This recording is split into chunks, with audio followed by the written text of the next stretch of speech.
하나님이여 나를 판단하시되 경건하지 아니한 나라에 대하여 내 숭사를 변호하시며 간사하고 불의한 자에게서 나를 건지소서. 주는 나의 힘이 되신 하나님이시거늘 어찌하여 나를 편여하셨나이까? 내가 어찌하여 원수의 억압으로 말미암아 슬프게 다니나이까? 주의 빛과 주의 진리를 보내시어 나를 인도하시고 주의 거룩한 산과 주께서 계시는 곳에 이르게 하소서. 그런즉 내가 하나님의 제단에 나아가 나의 큰 기쁨에 하나님께 이르리이다. 하나님이여 나의 하나님이여 내가 수금으로 주를 찬양하리이다. 내 영혼아 내가 어찌하여 낙심하며 어찌하여 내 속에서 불안해하는가? 너는 하나님께 소망을 두라. 그가 나타나 도우심으로 말미암아 내 하나님을 여전히 찬송하리로다. 아멘. 할렐루야. 찬양 때 제가 그냥 할렐루야만 하고 은혜 받았습니다, 이 얘기 안 해도 항상 은혜 받고 있다고 하는 거, 그냥 잊지 마세요. 사랑하는 성도 여러분, 하나님께서 우리의 삶에 어떠한 모양으로 이끌어 가시든 하나님은 항상 여러분께 함께 하신다는 사실을 꼭 잊지 마시길 바랍니다. 하나님을 나를 버리시고 하나님이 나를 외면하시는 것 같은 상황 속에서도 하나님은 결코 나를 버리지 않는다는 사실을 꼭 믿을 수 있기를 예수님의 이름으로 축원합니다. 여러분이 인생을 살아갈 때에 참 아플 때가 있죠. 어떤 때 가장 고통스럽습니까? 많은 사람들이 누군가로부터 배척을 당하고 버림을 당할 때 참 아픕니다. 그렇게 가까이 지나던 친구나 아니면 교회 안에서 깊은 교제를 나누던 교인과의 관계가 틀어졌습니다. 버림받은 바 되었습니다. 참 아픕니다. 그렇게 사모하고 열정적으로 함께 만들어가던 모임이 깨어졌습니다. 그 모임에서 나를 배척시켰습니다. 참 고통스럽죠. 그러나 이 고통들은 시간이 지나가면 어느 정도 회복이 되어지더라고요. 그러나 가족 간에 배척을 당했다는 거, 남편이 부인을, 부인이 남편을 버렸습니다. 회복되기 어려운 고통이 있죠. 더구나 자식으로부터 부모가 버림을 받습니다. 배척을 당합니다. 참 고통스럽습니다. 누군가는 이것이 이전에 있었던 일이고 누군가는 지금 진행 중이기 때문에 이 고통으로 인하여서 하나님 앞에 기도하시는 분들이 계실 것입니다. 오늘 시편 기자는 이러한 유의 기도를 하는 거예요. 하나님, 내가 옳잖아요. 우리나라가 옳잖아요. 저 나라가 잘못됐잖아요. 하나님 심판해 주세요. 우리 손을 들어주세요. 간청을 하는 거예요. 상대는 하나님을 믿지 않는, 신실하지 않은 그러한 나라입니다. 그런 공동체입니다. 1절에 이 간구가 나와요. 함께 읽어보죠. 오 하나님이여 나를 판단하시고 경건치 않은 민족들에 대한 내 호소를 듣고 변호해 주소서. 오 거짓되고 악한 저 사람들에게서 나를 구하소서. 어떻게 해야 됩니까? 그 나라는 하나님을 믿지 않아요. 우리는 하나님을 믿어요. 당연히 하나님이 나를 변호해 주시고 우리나라 편을 들어주시겠죠. 하지만 시편 기자의 입에서 나온 말은 그렇지가 않았습니다. 2절을 읽겠습니다. 주는 내 힘이 되시는 하나님이십니다. 그런데 왜 나를 외면하십니까? 왜 내가 적들에게 억눌린 채 슬퍼하며 돌아다녀야 합니까? 여기에 세상이 알지 못하는 성도의 고통이 있는 거예요. 자, 하나님은 공의의 하나님이에요. 공의로우신 하나님 앞에 변호를 요청하는 거예요. 저 나라는 하나님이지 않습니다. 신실하지도 않습니다. 반면에 하나님, 우리는 신실하고 하나님을 믿습니다. 공의로우신 하나님께서 재판을 하시면 이 결과 뻔한 거 아닙니까? 당연히 우리의 손을 들어주셔야 되는 것 아닙니까? 그런데 결과는 그렇지 않았더라는 거예요. 왜 하나님 우리를 버리십니까? 나를 버리십니까? 하나님이 나를 외면하십니다. 버리신 것 같습니다. 단순히 세상은요 이런 거예요. 뭔가 이루어지지 않으면 고통스러워요, 세상은. 근데 우리의 고통은 차원이 다른 거예요. 왜 하나님이 내가 분명히 옳고 하나님 말씀 위에 올려놨을 때 내가 성공하고 내가 승리하고 내가 이겨야 되는데 왜 하나님 내 편을 들어주시지 않지? 왜 내 기도에 응답하시지 않지? 이것이 세상이 가지지 않고 성도들이 가지고 있는 고통의 문제라는 거예요. 그러면 왜 하나님께서 나를 버리신 것 같은 고통이 모든 성도들의 삶에 존재해야 하는 것일까요? 제가 지난 금요일 날 구조적인 악이라고 하는 설명을 했어요. 어떤 선을 넘어서는 악들. 우리가요 실제 삶에 경험하고 있으면서도 도대체 이 원인이 어디로부터 오는 것인지 알지 못해 하나님께서 나를 버리신 것 같다는 고통 가운데 있는 문제들이 있어요. 바로 나를 대적하는 세력이 구조적이기 때문에 그런 거예요. 얼마 전 한국은행 총재가 이런 어떤 이슈를 내어나와서 사회적으로 큰 어떤 파장을 가져온 말이 있습니다.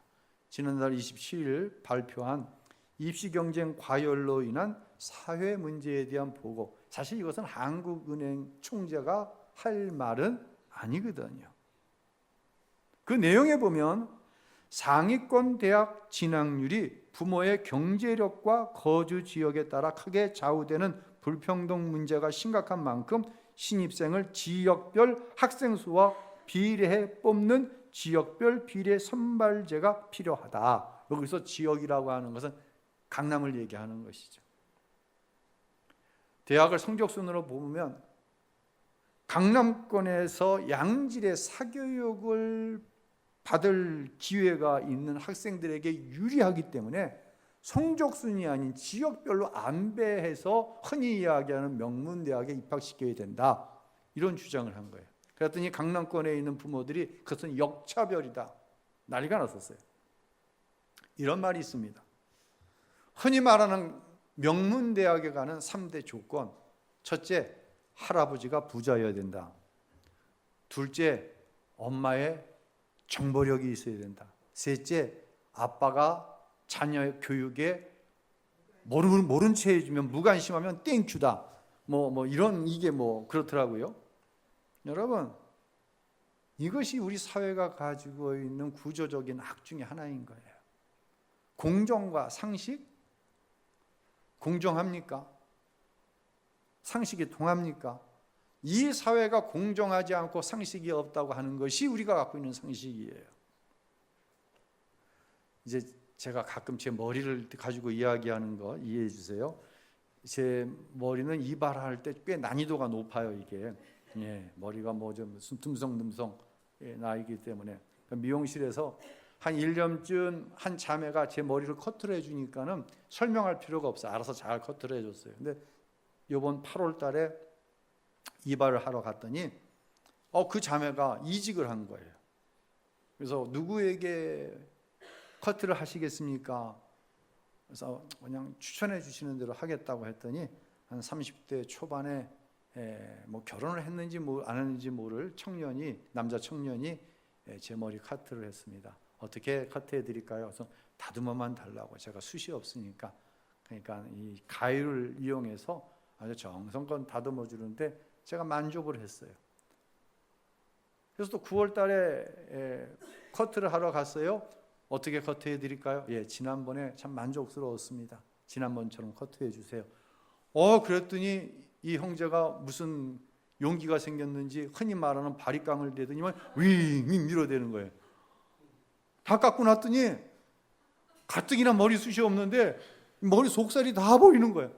이건 칼을 주워서 붙일 수도 없고 또 언젠가는 제가 목사인 거를 알게 될 테니 뭐라 그럴 수도 없고 그래서 제가 이런 얘기를 했어요. 집에 가면 아내한테 야단맞게 생겼다고. 그랬더니 이 30대 초반의 청년이 정색을 하면서 저한테 이런 얘기를 합니다. 아니 아버님, 그 나이에도 부인한테 야단을 맞아요? 아버님 나이면 당연히 부인한테 이겨야 되는 거 아니에요? 야, 참 몰라도 한창 모르더라고. 그런데 제가 의도하지 않고 생각하지 않은 얘기가 풀썩하고 튀어나갔어요. 뭐라고 얘기했냐면, 뭐 하려고 이겨요? 뭐 하려고 이겨요? 그랬더니 이 형제가 자기가 듣던 말 중 제일 명언이라는 거예요. 그래서 평생 뭐 하려고 이기냐, 이 말을 가슴에 두고 살아가겠습니다 라고 말을 하더라는 거예요. 여러분, 뭐 하려고 이겨요? 이게 지면서 살려는 얘기가 아니에요. 지면서 사니까 행복해요? 여러분, 지면서 사는데 뭐가 행복해요? 예? 뭐가 행복합니까? 지면서 살면. 그런데 우리가 살아가는 세상이 구조적인 악이란 이유를 설명하기 위해서 이 말씀드리는 거예요. 뭐 하려고 이기냐? 이 이야기는 이길 수 있다 없다? 이길 수 없다는 얘기예요. 이건 참 불행한 말이에요. 세상의 구조가 남편이 부인을 이길 수 없어. 아멘이십니까? 왜 웃어요? 남편이 부인을 이길 수 없는 게 악한 구조 속에서 일어나는 일이다. 그 목사님 지나치신데요. 맨날 남자 편을 아무리 들어도. 여러분, 이게 악한 구조 속에서 일어나고 있는 일이에요. 부인이 남편을 도저히 이길 수 없어. 난 포기하고 살아가. 이런 결혼은 뭐 하려고요? 혼자 살죠. 포기하고 살아가요? 가정의 평안을 위해서 뭐 하려고 이겨요? 성경은 그렇게 말씀하지 않습니다. 에베소서 6장 1절에 보니까 자녀들아 주 안에서 너희 부모에게 뭐 하라? 이것이 옳으니라. 여러분의 자녀들은 부모된 여러분에게 순종하십니까? 아니에요. 이 세상의 구조가 우리의 가정까지 악한 구조를 만들어 가지고요, 가정마다 이상한 현상이 지금 일어나고 있어요. 자녀들이 부모에게 순종하지 않아요. 이건 어떤 가정도 거의 예외가 없어요. 내 자식만 그렇다? 자녀된 여러분 불편하게 생각하지 말아요. 여러분이 그렇게 된 것은 세상의 구조가 악하기 때문이에요. 이게 많은 시간이 걸리지 않아 이상한 구조가 되어버렸어요, 가정이. 부부간에는 어떻습니까? 에베소서 5장 33절에 여러분도 각자 자기 아내 사랑하기를 누구 사랑하듯 하고? 자기 사랑하듯 하고. 아내는 남편을 어떻게 해? 존경해야 됩니다. 남편은 부인을 사랑하기를 자기 자신을 사랑하듯 사랑하라는 이야기. 아내된 여러분, 남편을 존경하시기 바랍니다. 존경할 게 있어야지 존경하죠. 이미 모든 구조가 다 틀어져 버린 거예요. 구조적으로 틀어져 버린 거예요. 어떤 한두 가정의 얘기가 아니고 특별한 사람의 이야기가 아니란 이야기예요. 지난 1월 강원도에서 청소년 동계올림픽이 열렸습니다. 1,800여 명의 청소년이 각국에서 모여들었어요. 근데 그때 충격적인 기사를 제가 봤습니다. 1,800명의 청소년들이 참석한 올림픽에 3,000개의 콘돔을 제공했습니다. 광고라는 거예요. 콘돔이 필요하신 분은 의무실에 비치되어 있으니 가져가십시오. 올림픽이 끝났습니다. 3,000개의 콘돔을 청소년들에게 나눠줬어요. 조직위원회에다 물어봤습니다. 아니, 13살에서 18살 그 사이에 있는 청소년들이 참석한 올림픽에 왜 콘돔을 제공합니까?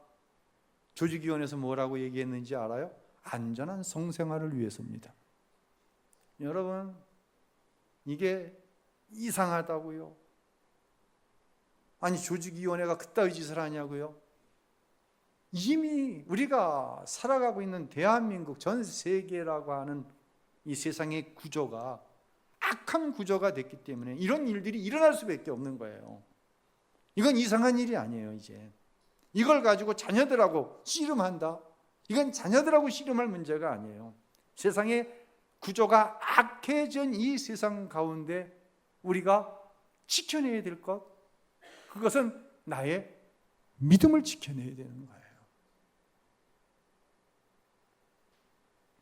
제가 이번 주간 시편 43편을 묵상하면서 금요일 날 선을 넘어서서는 안 된다. 복음의 선을 넘어선 구원은 없다. 정말 예수가 내 삶의 전체가 될 때 나는 모든 것을 소유할 수 있다. 근데 그 가운데 우리가 자꾸만 넘나드는 것이 있는데 바로 구조적인 악을 넘나드는 우리의 삶, 여기는 절대로 하나님이 주시는 평안이 없다.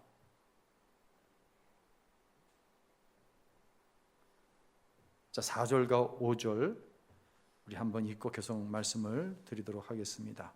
우리말 성경을 읽어보겠습니다. 그런즉 내가 하나님의 제단으로 네게 가장 큰 기쁨이 되시는 하나님께로 나아갈 것입니다. 하나님이여, 나의 하나님이여, 내가 수금으로 주를 찬양하겠습니다. 너는 하나님께 소망을 두라. 그가 나타나 도우심으로 말미암아 내 하나님을, 우리가 제 자신이 강단에서 여러분에게 충분한 가르침이라고 하면 뭐하고요?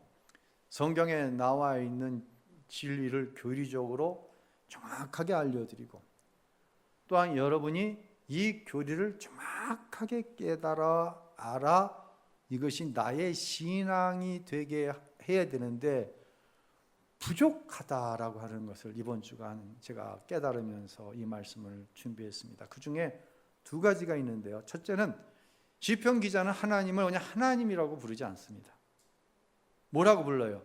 나의 하나님, 내 하나님이라고 부릅니다. 여기서 하는 나의 하나님이라고 하는 이 부름은 지금 이 시간 나와 함께 하시는 하나님을 나의 하나님이라고 말씀하고 있는 거예요. 내가 버림받은 것 같다고 말씀드렸어요. 내가 뭘 잘못해서 버림받은 게 아니라 구조적인 악이 운영하는 세상 가운데 내가 신앙으로 나가면 나갈수록 나는 버림받은 느낌을 드는 거예요.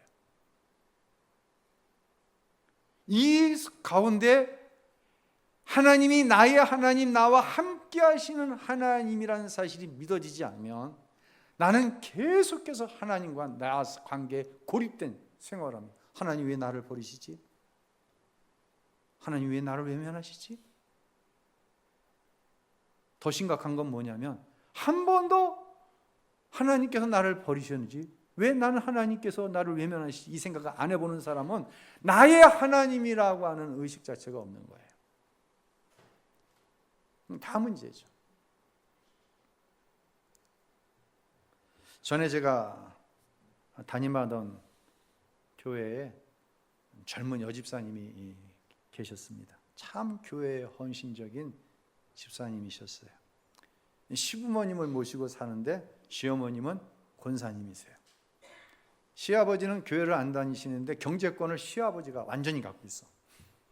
남편의 벌이로는 3남매의 등록금을 비롯해서 이걸 제공해 줄 수가 없는데 시아버지는 이걸 며느리한테 열질 않는 거예요.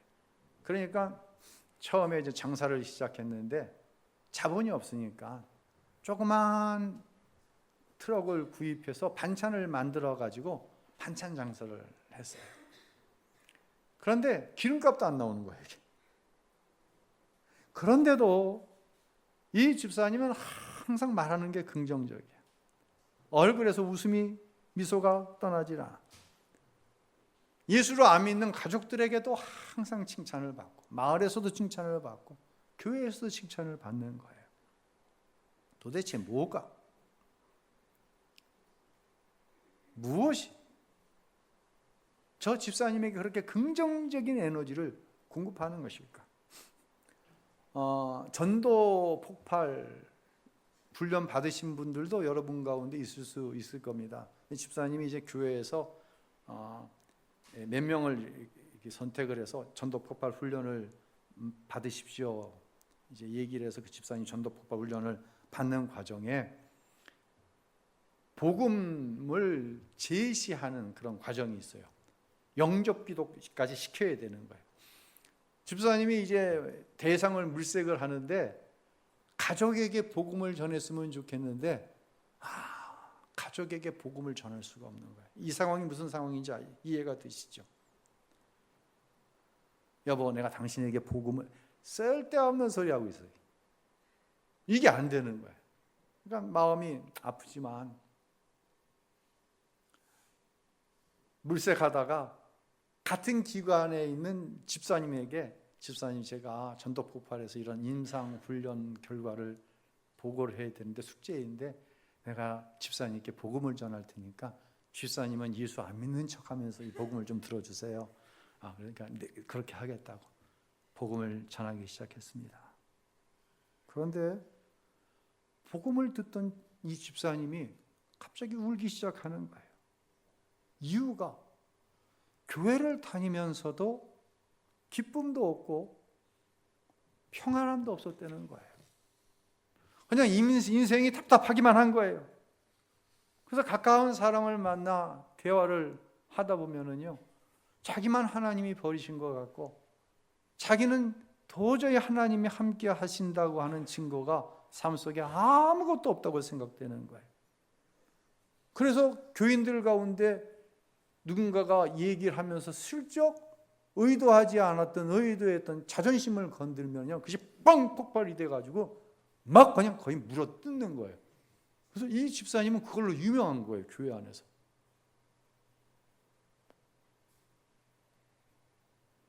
그런데 집사님이 전해주시는 복음을 들을 때 자기 자신이 죄인이라고 하는 사실이 깨달아지게 되는 거예요. 이제 복음 제시 마지막에 이제 영접 기도를 하거든요. 복음을 다 전하고 내가 자매님께 영접 기도를 해드리고 싶은데 제가 하는 대로 말하는 대로 따라 하시겠습니까? 상대방이 따라 하겠다고 한다면 이 영접 기도를 시켜주거든요.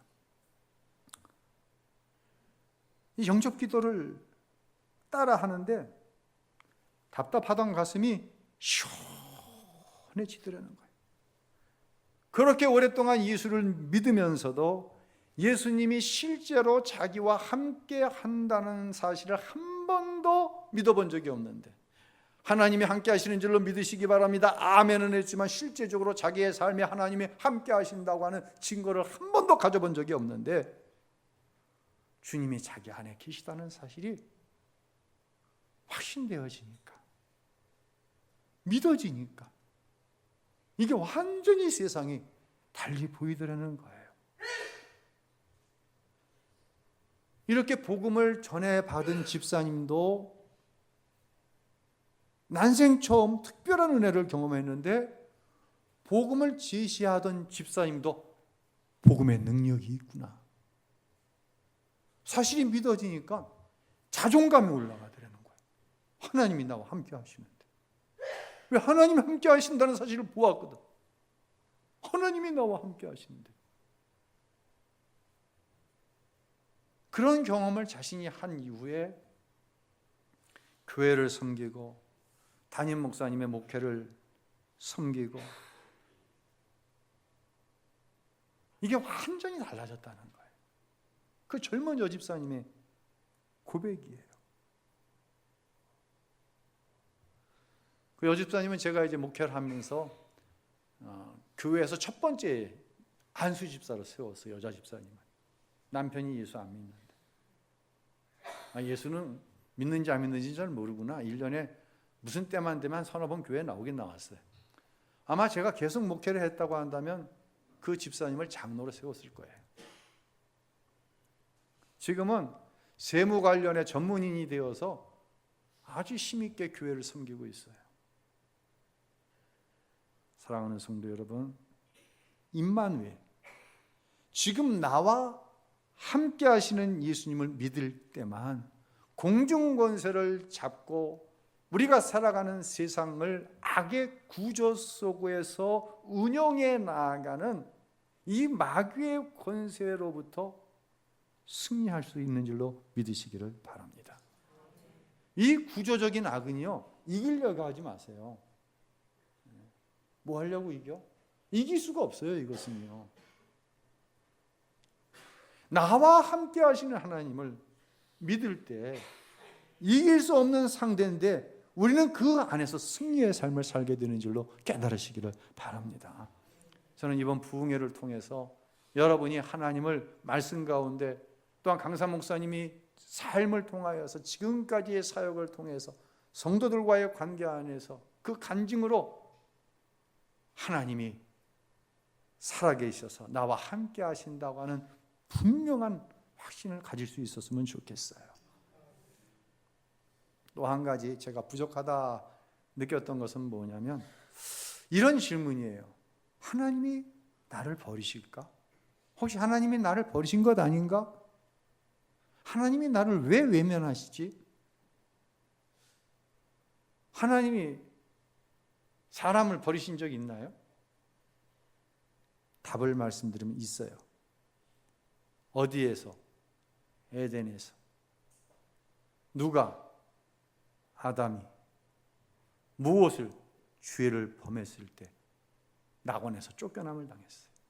그 이후로 하나님과 사람과의 관계가 단절되어졌어요. 율법으로 구원받는다? 율법으로 구원받는다는 얘기는 죄가 없어요 구원받는다고 하는데 율법으로 구원받을 수 있는 인생이 없는 거예요. 이것이 죄로 인한 인생의 심판이죠. 죄 없는 인생 없어요. 죄 없어 구원받을 수 있는 인생은 단 한 사람도 없어요. 여러분, 이 말을 절대로 가볍게 듣지 마세요. 누가 누구를 판단합니까? 판단하고 비난하고 정죄하고, 무슨 얘기를 들으면 반응 속도가 1초도 안 돼서 비난이 나오고 비판이 나오고 정죄함이 나오는 사람이 있어요.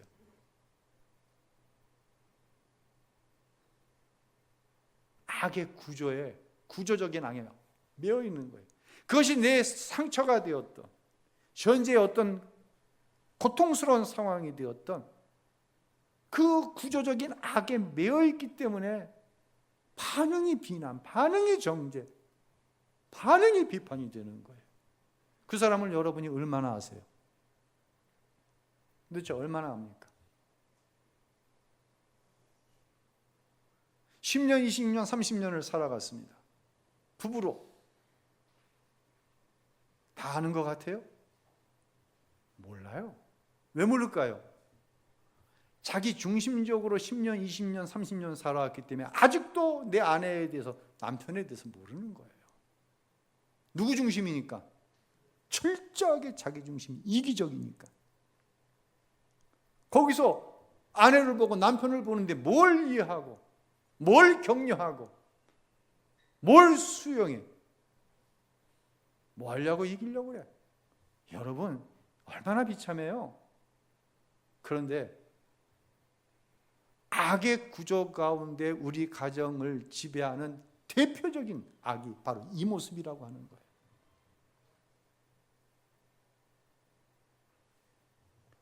이 시대를 끌어가고 있는 가장 강력한 구조적인 악이 이 나라의 정치.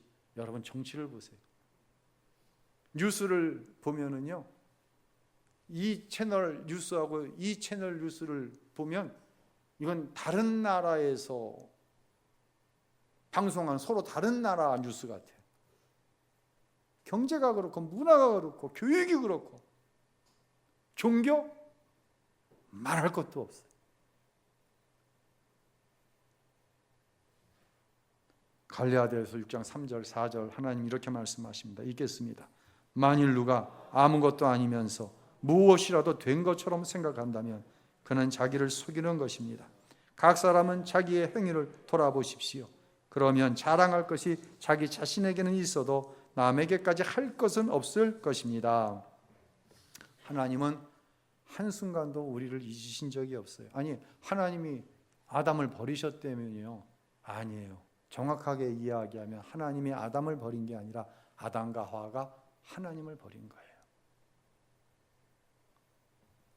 우리가 악한 구조 속에서 하나님이 나와 함께 하시고 하나님은 절대로 나를 버리시지 않는다고 하는 분명한 하나님을 향해 나의 하나님이라고 하는 고백이 없으면 우리도 이 구조적인 악 속에 다 넘어가 볼 수밖에 없는 거예요.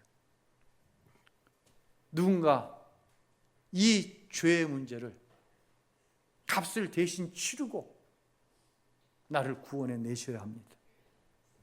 누가? 하나님께서 당신의 아들을 속죄의 제물이 되게 하심으로 저와 여러분을 구원하셨습니다. 그 사실을 에베소서 1장 7절에 이렇게 말씀합니다. 함께 읽겠습니다. 우리는 그리스도 안에서 곧 죄 사함을 받았느니라. 속량이란 여러분이 뜻을 잘 알죠. 값을 치르고 사는 것을 의미합니다. 어떻게 대신 값을 치르셨나요? 마가복음 15장에 이렇게 말씀합니다. 읽습니다. 제9시에 예수께서 크게 소리 지르시되 엘리 엘리, 이를 번역하면 나의 하나님 나의 하나님 어찌하여 나를 버리셨나이까 하는 뜻이라. 아멘. 영원히 죽을 수밖에 없어요.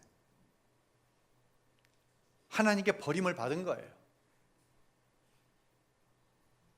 나도 그 구조적인 악에 속하여서 하나님께서 약속하신 그 은혜를 절대로 경험하며 살 수 없는 인생이에요. 내가. 왜요? 죄 때문에 버림받았어요. 근데 하나님께서 당신의 아들을 십자가에 내어 죽이시면서 그 아들이 울부짖는 거예요. 하나님이여, 하나님이여, 어찌하여 나를 버리시나이까. 내가 이미 버림을 받았는데 하나님의 아들이 버림받은 내 하나님으로부터 버림받은 그 정죄와 그 저주를 십자가에 대신 짊어지시고 죽으심으로 말미암아 하나님과 나와의 관계가 회복되어지는 거예요. 그러면서 우리에게 말씀하시는 거예요. 내가 너를 결단코 버리지 않는다. 버리실 수가 없어요. 여러분이 하나님을 나의 하나님으로 고백한다고 한다면 하나님이 나를 버리시지 않습니다. 고백할 거예요. 혹시라도 나의 하나님으로 고백하지 않는다고 할지라도 하나님은 여러분을 버리시지 않습니다. 단지 하나님을 나의 하나님으로 고백하는 사람은 하나님이 어떤 상황 속에서도 나를 버리시지 않는다고 하는 분명한 믿음이 있기 때문에 우리는 하나님의 평안과 하나님의 승리하게 하시는 은혜의 역사를 선포하며 살아갈 수 있는 거예요. 이 차이예요.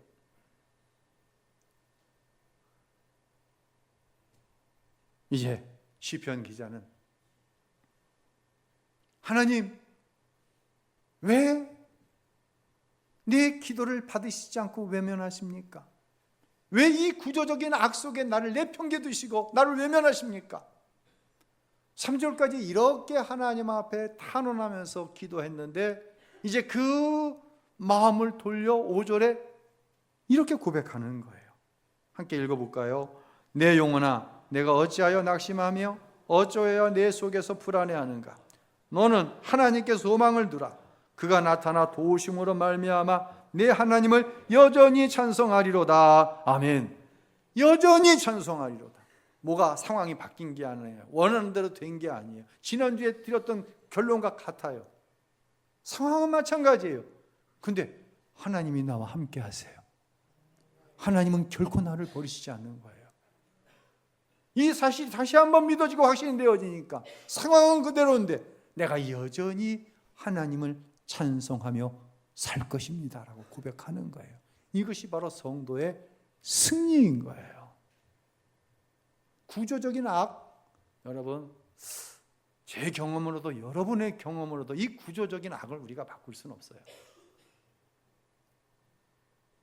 진보적인 이념으로,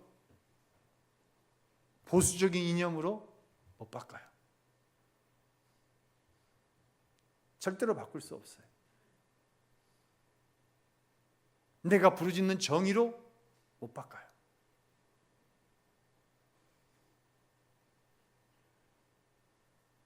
그러나 우리는 승리할 수 있어요. 누구의 이름으로? 예수님의 이름으로. 왜요? 예수님이 십자가에서 모든 저주를 대신하셨거든. 그래서 나에게 말씀하시는 거예요. 내가 너와 함께한다. 내가 세상 끝날까지 너와 항상 함께한다. 내가 너를 버리지도 않는다. 내가 너를 결코 외면하지 않는다. 성령께서 우리에게 계속해서 그 음성을 주시는 거예요. 십자가의 대속의 은혜를 보증하시는 성령 안에서 고통 중에라도 나와 함께 하시는 하나님, 그 하나님을 향해 부르는 노래가 바로 찬송입니다.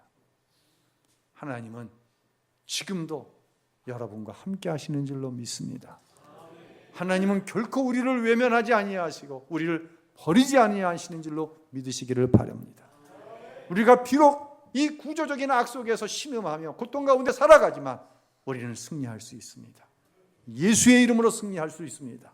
예수님의 이름으로 승리하는 사랑하는 성도 여러분들이 다 되시기를 간절히 축원합니다. 할렐루야.